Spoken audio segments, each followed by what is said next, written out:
பெருநெல்லிங்கண்ணா, இந்த பெருநெல்லி பத்தி சொல்லுங்கண்ணா. பெருநெல்லி பாத்தீங்கன்னா சித்த மருத்துவத்துல கடுக்காய், தாண்டிக்காய், நெல்லிக்காய்ன்னு சொல்லுவாங்க. இந்த நெல்லிக்காய் பொடி பண்ணி நிறைய விஷயத்துக்காக பயன்படுத்துறாங்க. உடல் தேகத்துக்கும் பயன்படுத்துறாங்க, பல் விளக்கறதுக்கு பயன்படுத்துறாங்க. பல்லு ஈறு டேமேஜ் ஆனிச்சுன்னா இந்த பொடியை வந்து தேய்ச்சிக்கிட்டு வரப்போ அது நல்லா ஈர்கள்லாம் கூடிக்கும், நல்லா வலுப்பெறும்னு சொல்லுவாங்க. பல மருந்துகள்ல வந்து நம்ம பெருநெல்லியை பயன்படுத்துறோம்.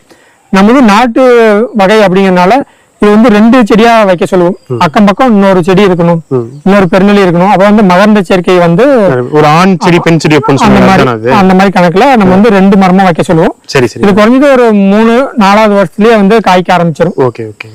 காய் சின்னதா தான் இருக்கும், பட் இதோட பலன்கள் அதிகமா இருக்கும்.